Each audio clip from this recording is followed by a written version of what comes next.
Hello friends, welcome to educator dot Avinash. आज हमारी video का टॉपिक है क्लास 10th की इकोनॉमिक्स की एनसीईआरटी का चैप्टर 4 जो कि है ग्लोबलाइजेशन। इस चैप्टर में हम देखेंगे ग्लोबलाइजेशन क्या होती है, एमएनसीज क्या होते हैं, फॉरेन इन्वेस्टमेंट क्या होती है और उसके साथ साथ डब्ल्यूटीओ जो वर्ल्ड ट्रेड ऑर्गेनाइजेशन है उसके बारे में भी हम अपनी वीडियो में डिस्कशन करेंगे। बट उससे पहले अगर आपने अभी तक हमारा चैनल सब्सक्राइब नहीं किया है दैट्स एजुकेटर डॉट अविनाश, तो आप उसे ज़रूर सब्सक्राइब कीजिए और बेल आइकन ज़रूर प्रेस कीजिएगा ताकि जो भी वीडियोस अपलोड हो उसका नोटिफिकेशन आप तक पहुंच सके। और दूसरी चीज़ जो कि हम वीडियोस में पीपीटीज यूज़ करते हैं वो नोट्स डाउनलोड करने के लिए आप हमारी वेबसाइट पे जा सकते हैं दैट्स educatoravinash.com। यहाँ पे डाउनलोड सेक्शन के अंडर आपको वो सारे नोट्स अवेलेबल होंगे, आप चाहें तो उसे फ्यूचर रेफरेंस के लिए डाउनलोड करके रख सकते हैं। तो इस नोट के साथ चलिए हम अपना आज का जो डिस्कशन है उसे स्टार्ट करते हैं। So let's begin it. पहले देखते हैं हम इस चैप्टर में क्या क्या डिस्कस करने वाले हैं। सबसे पहले जनरल ओवरव्यू लेंगे, ग्लोबलाइजेशन क्या है, कैसे इसको इंट्रोडक्शन इसका हुआ है। फिर हम देखेंगे कैसे ग्लोबलाइजेशन का एरा है जो वो इवॉल्व हुआ है, एमएनसीज क्या होती हैं, फॉरेन ट्रेड की बात आएगी, फिर आएगी बात एनेबलिंग फैक्टर्स फॉर ग्लोबलाइजेशन, फिर डब्ल्यूटीओ, इम्पैक्ट ऑफ ग्लोबलाइजेशन और फेयर ग्लोबलाइजेशन। ये हम अपनी वीडियो में कल डिस्कस करेंगे। आज हम अपना डिस्कशन इन टॉपिक्स के अराउंड ही रखेंगे। तो चलिए हम अपना जो फर्स्ट टॉपिक है वो स्टार्ट करते हैं। Although interconnectedness across countries has various dimension. क्योंकि देखिए ग्लोबलाइजेशन का मतलब क्या है, ग्लोबल मतलब पूरा वर्ल्ड, आइजेशन शन मतलब प्रोसेस, जैसे कि हम सोशियोलॉजी में बोलते हैं इज्म का मतलब आइडियोलॉजी होता है, जिसके वर्ड के एंड में इज्म हो दैट मीन्स आइडियोलॉजी, और शन का मतलब होता है प्रोसेस। नॉर्मली आप रिलेट करेंगे तो आप इजीली समझेंगे। तो हो क्या रहा है, ग्लोबलाइजेशन दैट मीन्स ग्लोब जो है उसे इकट्ठा किया जा रहा है, तो वो प्रोसेस है। तो ग्लोबलाइजेशन के बहुत सारे डिफरेंट एस्पेक्ट्स हो सकते हैं। ग्लोबलाइजेशन सिर्फ ट्रेड में नहीं हो सकता, कल्चर में भी हो सकता है, पॉलिटिकली भी हो सकता है। पॉलिटिकली भी हो सकता है कि हमारी कोई भी ऐसी चीज़ें हैं जो दूसरे से, क्योंकि देखिए हो भी यही रहा है हर जगह की, सपोज एक कंट्री की जो पॉलिटी है वो दूसरी कंट्री पे इफेक्ट देती है, तो ये भी ग्लोबल इफेक्ट होता है हर चीज़ का। अब एक जगह पेंडेमिक आया वो पूरे वर्ल्ड में फैल गया, तो वो भी ग्लोबल इफेक्ट है। तो ये ग्लोबलाइजेशन के बहुत सारे एस्पेक्ट्स हो सकते हैं। बट हम जो अपनी इस चैप्टर में डिस्कस करेंगे वो करेंगे, क्योंकि हम इकोनॉमिक्स पढ़ रहे हैं तो हम इकोनॉमिकल पर्सपेक्टिव से ही ग्लोबलाइजेशन को देखेंगे। तो हम जो डिस्कस करेंगे ग्लोबलाइजेशन को वो करेंगे as integration between countries through foreign trade और इन्वेस्टमेंट बाय एमएनसीज। एमएनसी मतलब मल्टीनेशनल कंपनीज, जो कि हम लोग नॉर्मली भी अपनी डे टू डे लाइफ में भी इनके बारे में सुनते हैं। तो जो एमएनसीज होती है वो कैसे वर्क करती है, उनका क्या प्रॉफिट रहता है, वो हम देखेंगे अपनी इस चैप्टर के डिस्कशन में।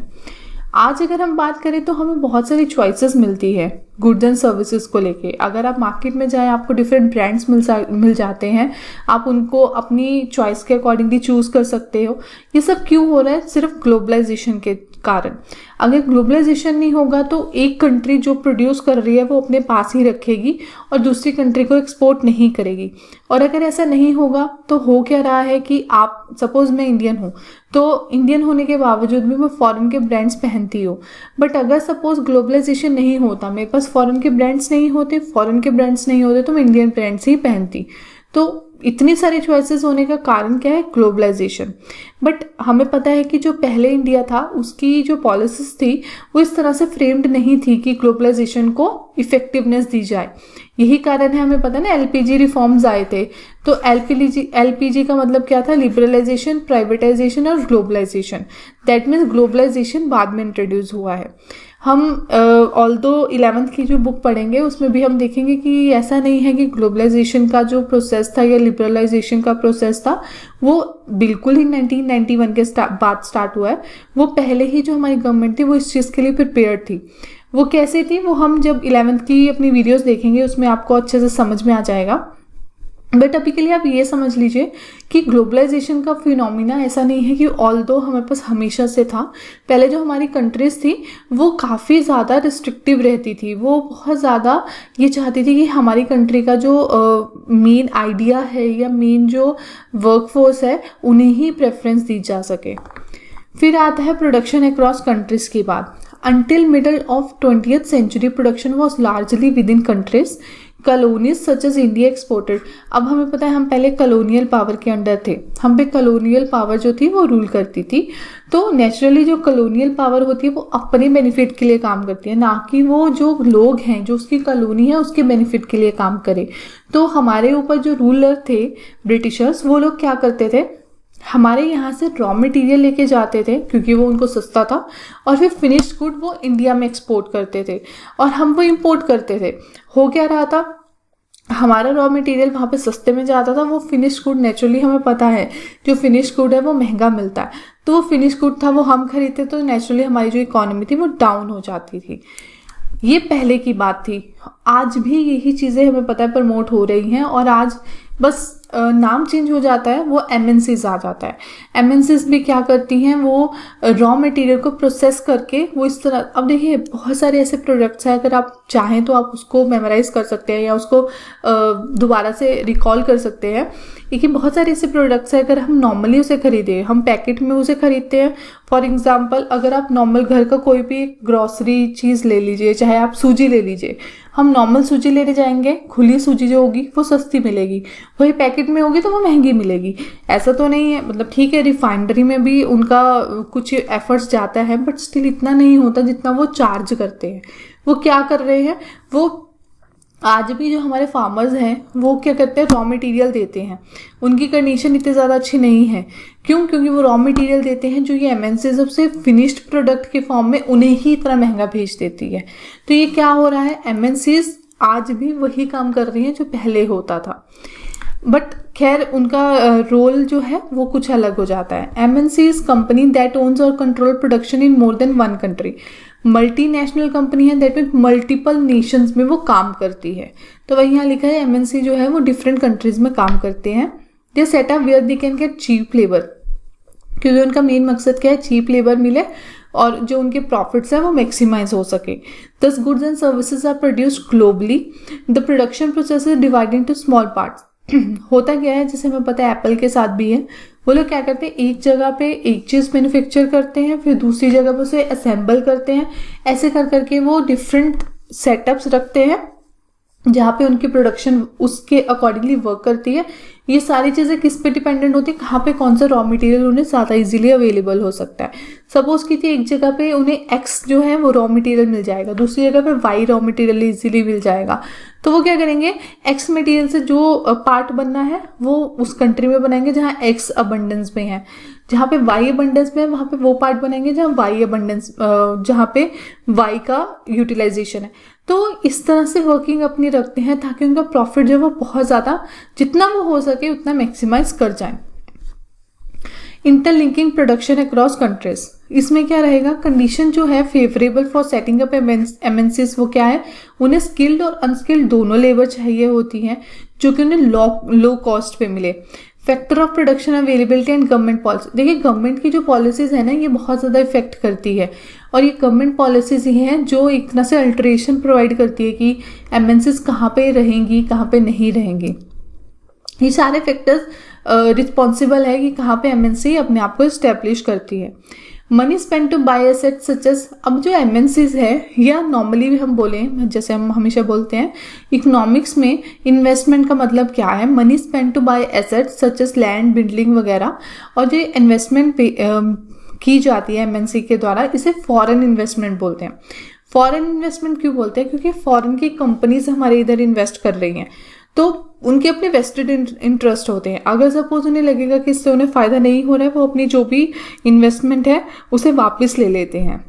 इट इज़ पॉसिबल, और ये भी एक पॉसिबिलिटी है कि जो एमएनसीज हैं वो ज्वाइंटली सेटअप हो।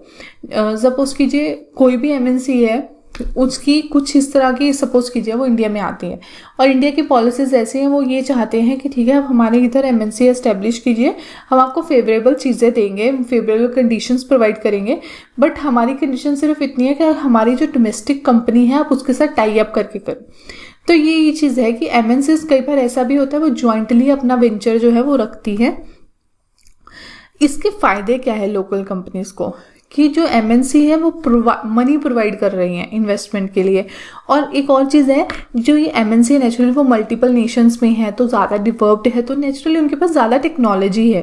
तो ये टेक्नोलॉजी भी जो लोकल कंपनीज है उन्हें भी मिलती है, अदरवाइज तो मे बी उनको इतनी टेक्नोलॉजी इतनी नहीं मिलती, मतलब या फिर उन्हें टाइम लगता है वो चीज़ लेने में, बट वो टेक्नोलॉजी उन्हें ईजिली अवेलेबल हो जाती है थ्रू MNCs। और MNCs जो है वो स्ट्रॉन्ग इन्फ्लुएंस रखती है on production at these distant locations. अब बात आती है फॉरेन ट्रेड की बात। Foreign trade and integration of market. Foreign trade क्या होता है? Foreign trade creates opportunity for producers to reach beyond domestic markets, क्योंकि नहीं तो वो डोमेस्टिक मार्केट्स में ही अपने जो प्रोडक्ट्स है उसे सेल करते, पर फॉरेन ट्रेड के अकॉर्डिंगली वो फॉरेन कंट्रीज में भी अपने जो प्रोडक्ट्स है उसे सेल कर सकते हैं। Producers compete each other. अब नेचुरली अगर वो फॉरेन कंपनी में जाके जो अपने प्रोडक्ट्स है उसे कोई भी कंट्री अगर उसे सेल करेगी तो उन्हें कम्पीट करना पड़ेगा वहाँ की डोमेस्टिक जो कंपनीज है उनसे। दिस फॉरेन ट्रेड का क्या फ़ायदा होता है? जो मार्केट है उसकी इंटीग्रेशन होती है। दैट मीन्स अगर सपोज एक कंट्री है वो किसी एक चीज़ में अच्छी है तो वो उस चीज़ में उसका प्रोडक्शन या उसकी सेलिंग ज़्यादा हो जाती है, दूसरी की कम हो जाती है। अब फॉर इंस्टेंस हम बोल सकते हैं जैसे चाइनीज़ टॉयज़ थे या चाइनीज़ टॉयज़ हैं, तो उन्होंने क्या करा, वो चीपर प्राइस पे मिलते थे। अब देखिए हमारी टेंडेंसी क्या रहेगी, अगर मैं मार्केट में जाऊंगी तो कोई कुछ भी बोले, जो चीज़ मुझे सस्ती मिलेगी और अच्छी क्वालिटी में होगी मैं उसे लेना पसंद करूंगी। तो ये जो चाइनीज़ गुड्स थे, ये चाइनीज़ टॉयज़ थे, ये काफ़ी ज़्यादा कन्वीनियंट रहते थे, मतलब चीप थे और अच्छे भी थे। तो इसलिए क्या रहता था कि लोग चाइनीज़ टॉयज़ को प्रेफर करते थे। धीरे धीरे क्या हुआ, जो इंडियन मार्केट में जो टॉय मेकिंग था वो कम हो गया, बहुत ही कम हो गया, और आज हम देखेंगे तो मार्केट में सारे चाइनीज़ टॉयज़ ही मिलते हैं। तो ये एक फ़ायदा भी है, ये एक नुकसान भी है।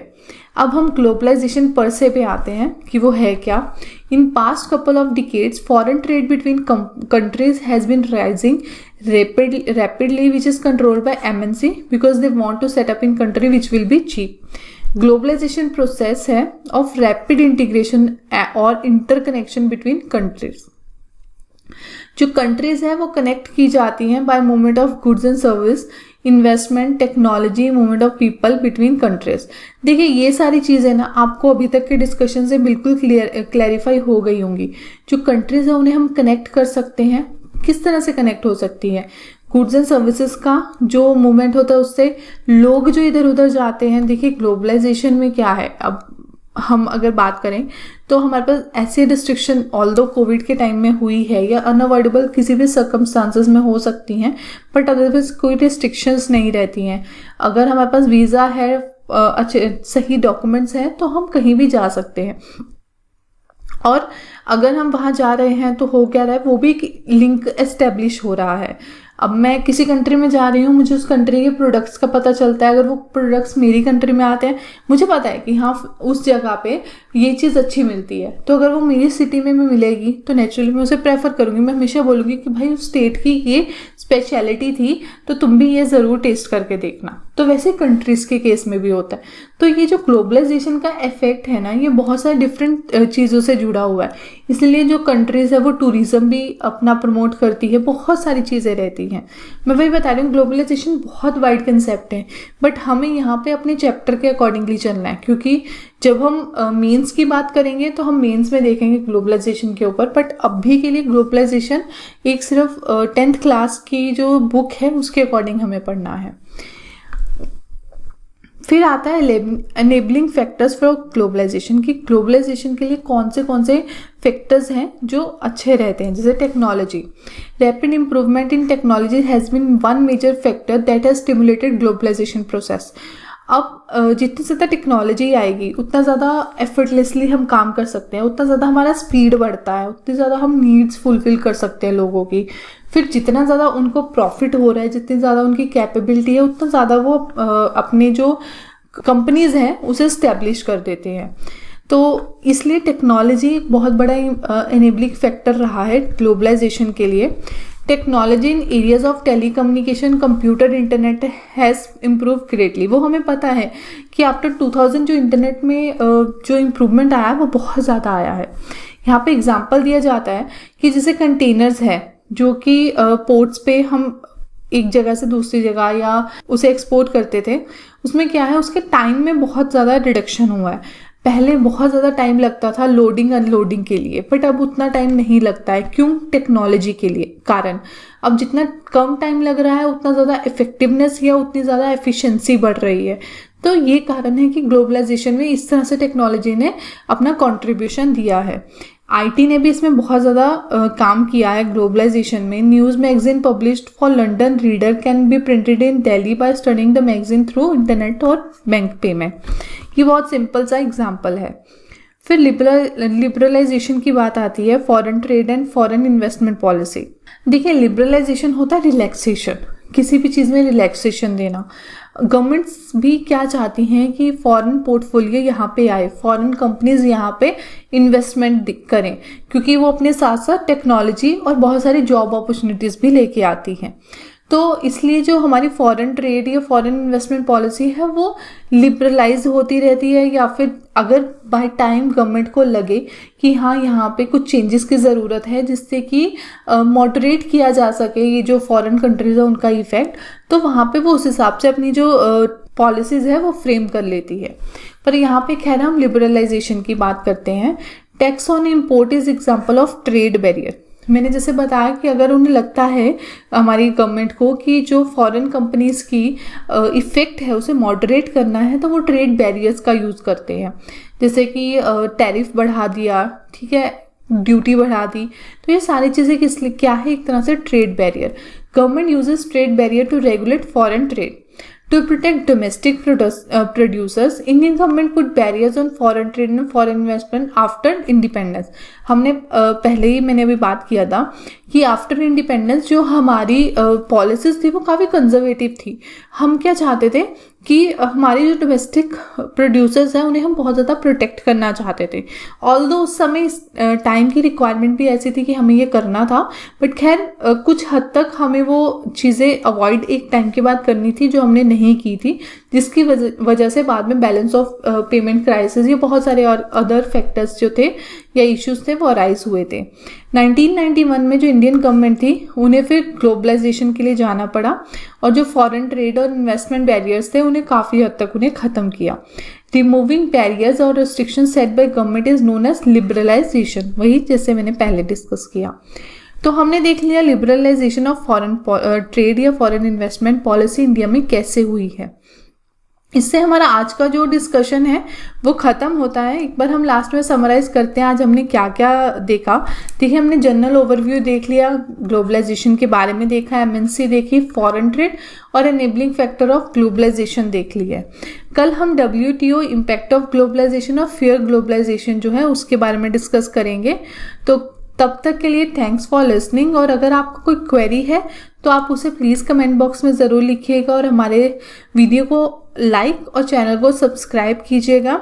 अगर आपने अभी तक हमारा टेलीग्राम चैनल नहीं ज्वाइन किया है तो आप उसको ज़रूर ज्वाइन करें, जिसका लिंक आपकी स्क्रीन के ऊपर है और हम उसे डिस्क्रिप्शन बॉक्स में भी ज़रूर दे देंगे। So till then, thank you, thanks for listening.